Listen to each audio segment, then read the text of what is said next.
The iPad Pro 2022 replaces the 2021 edition with one change: the chip inside is now an Apple M2 rather than an M1. While it does replace the old iPad Pro on the Apple Store, we wouldn't say it replaces it in terms of functionality. The M1 is still excellent. Even the iPad Pro 2020 models are still relevant, as it was revealed that they will also receive the new Stage Manager. So, who is the new iPad Pro intended for? Obviously, if you own a recent version of Apple's top-tier tablet, we wouldn't rush to upgrade.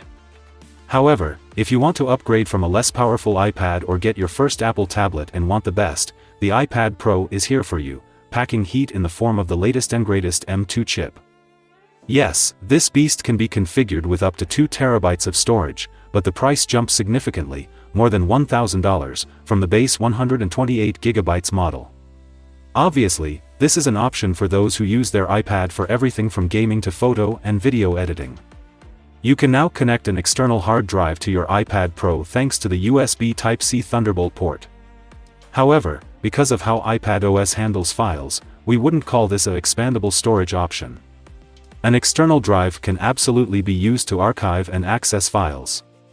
The ones you're actively working with will, however, need to live on your iPad. Having said that, we think the 128 GB version is adequate for a mix of entertainment, text work, and occasional media editing. However, if we were to buy an iPad Pro and use it as our primary work machine, we'd prefer at least a 256 GB model. It is now customary for iPad Pros to be released in two sizes, 11-inch and 12.9-inch. The iPad Pro 11-inch still has the feel of a tablet. It is small and light, making it easy to transport and use in almost any situation. The iPad Pro 12.9-inch is truly massive, as large as a 13-inch MacBook Pro, and heavy. Especially if you pair it with a much-needed magnetic folio case or a Magic Keyboard. Obviously, if you want a tablet for mobility, the iPad Pro 11-inch 2022 is the one to consider. If you truly love what Apple is doing with iPadOS and want to immerse yourself in that workflow, the large screen of the iPad Pro 12.9-inch 2022 will be ideal. Plus, having a large canvas to lay the keys on makes the larger Magic Keyboard that much more comfortable to work on.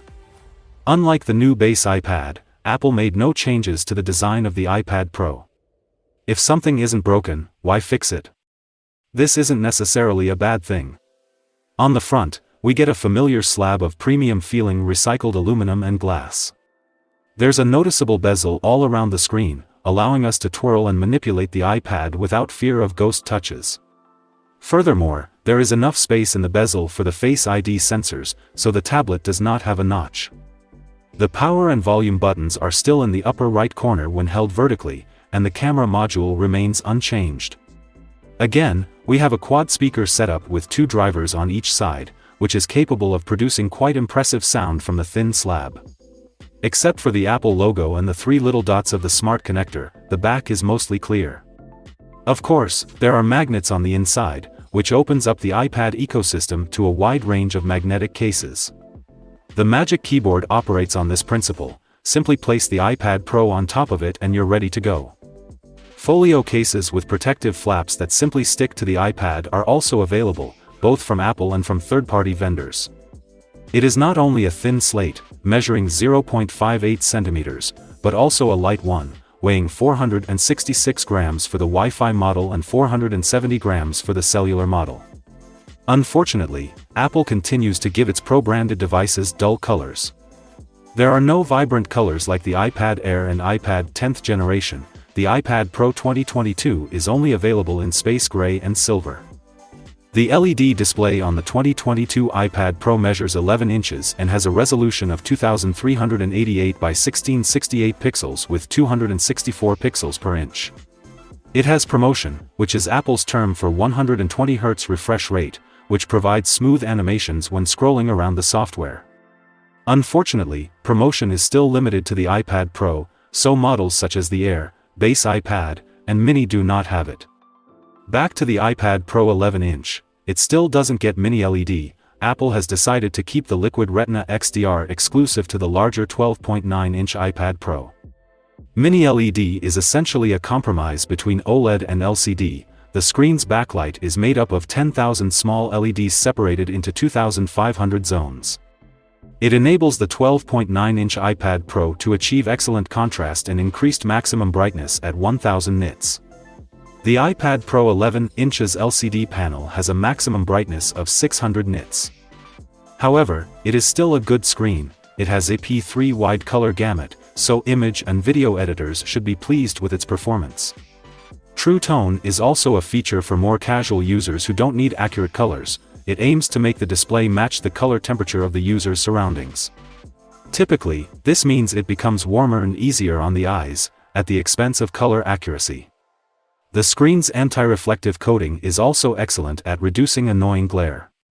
We still despise the oleophobic coating on these. Because the Apple Pencil didn't work well with the traditional coating, the newer iPads have a different type, one that doesn't really combat fingerprints very well. If you have an older iPad, you can test it out. Wiping a fingerprint off the screen is quick and simple. Smudges tend to stick around and reappear quickly after a thorough wipe down on the new iPads. Speaking of the Apple Pencil, the new iPad's display has the technology for a new hover feature, or as Apple calls it, hover mode. You basically get a small indication on the display of where the Apple Pencil is about to make contact, allowing for more precise drawing and sketching. Certain apps and widgets will now expand in response to hovers on the home screen. We've seen this with Samsung's S Pens, and it significantly reduces frustration and improves usability. The M2 chip, which is also found in the base MacBook Pro and new MacBook Air models, powers the 2022 iPad Pro. We also get 8GB of RAM for the lower storage variants with 128GB and 512GB, and twice that for the higher storage variants. More RAM means more apps can open and remain loaded in the background without having to restart when you return to them later, but in the past, even 8GB iPads have performed admirably in this regard. iPadOS simply uses a lot of freezing mechanics to stop app processes when they are not visible on the screen. So we imagine 16GB is mostly there to future-proof the more expensive iPad models, as anyone who spends that much money on a tablet is likely to keep it for a long time. And, yes, this iPad Pro is clearly a beast of a performer. It easily outperforms any benchmark we throw at it and renders editing 4K HDR videos while demanding more. But here's the thing, the M1 is just as good, even if the numbers are slightly better this year. The fact is that the 2021 iPad Pros remain incredibly powerful. So, whether you have an older iPad Pro or are considering purchasing an older model at a discount, we think you'll be fine. Wi-Fi 6E dual band and Bluetooth 5.3 are also notable hardware features. The cellular variants also support 5G and can use a physical nano SIM card or an eSIM. We mention this because the new iPhone 14 series no longer has physical SIM card slots in the United States. For the time being, this is not the case with the iPad Pro. iPadOS 16 introduced a new set of features designed to improve the workflow of iPad users. The new Stage Manager is front and center, with an entirely new multi-window interface introduced in macOS Ventura alongside its appearance in iPadOS 16. So, how does Stage Manager function? The internet is divided. Some call it horrible, while others like where it's going, but both agree that it's not perfect yet. We like how it lets us view multiple windows on a much larger canvas than the typical split view and slide over. Furthermore, even if you fully expand one window, the apps behind it remain active. For example, if you're watching a YouTube video in one window and maximize Safari, the YouTube clip that's left behind will continue to play. However, Stage Manager on the iPad Pro does not provide complete freedom. Windows must still be resized in steps and can only snap to specific locations on the screen. Which is annoying when you're trying to make the most of your 11-inch screen.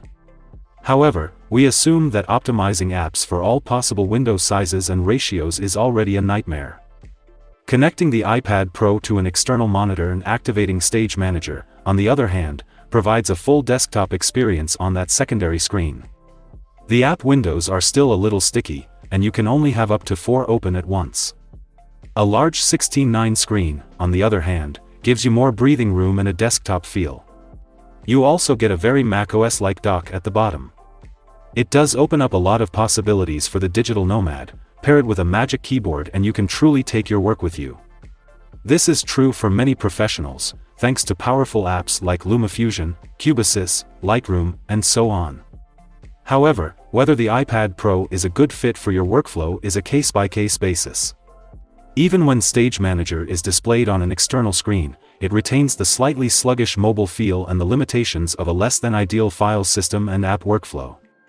The iPad does not use broad strokes to cover multiple use cases, rather, it requires you to find your own way to work on it.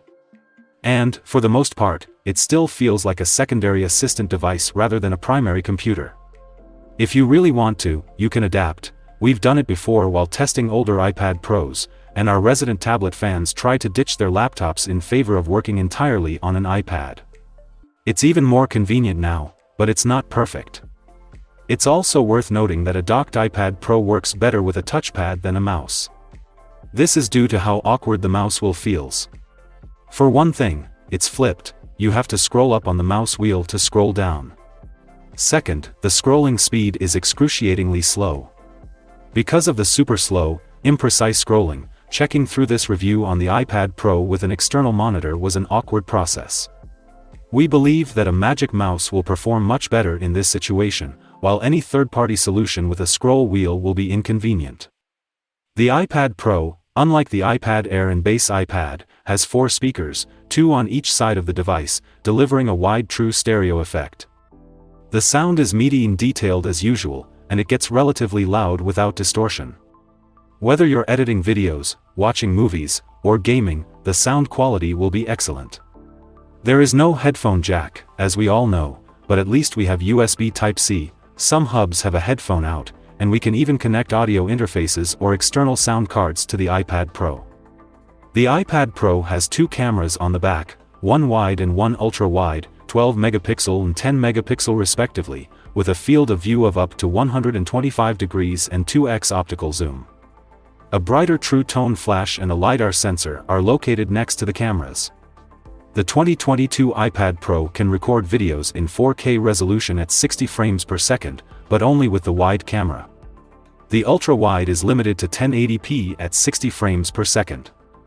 YouTubers and professional video editors will be pleased to know that ProRes video recording is supported, up to 4K at 30 FPS unless you have the 128GB iPad Pro. That one only gets 1080p ProRes at 30 frames per second, most likely because 4K footage will quickly fill it up. If ProRes is important to you, get the higher storage variant. Notable features include cinematic video stabilization, which works in all resolutions, including 4K, and slow-mo video recording at 1080p at up to 240 frames per second. The iPad has a 12-megapixel TrueDepth ultra-wide camera 122 degrees field of view on the front for video calls and selfies. Of course, it has that wide lens because it, like all iPads nowadays, uses center stage. Unfortunately, it's still on a side frame when the tablet is in landscape mode, so you'll appear in video calls as if you're looking off to the side. The front camera can record at up to 1080p at 60 frames per second, so no 4K on this side. It also works in tandem with the Face ID sensor array surrounding it to securely unlock your iPad with face recognition, as it always has.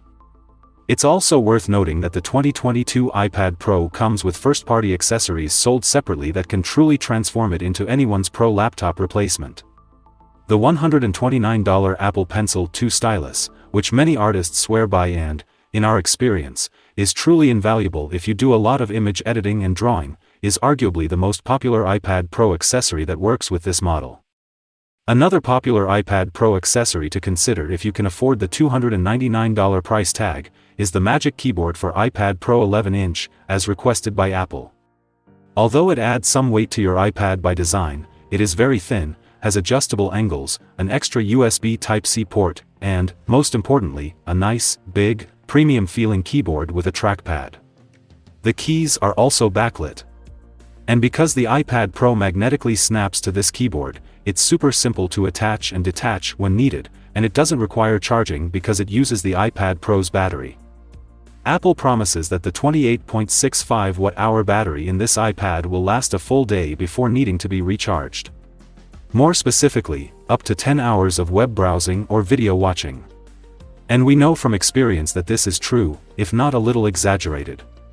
Whether you intend to use this iPad Pro for school or work, it will easily get you through the day and even a night of watching movies and chilling.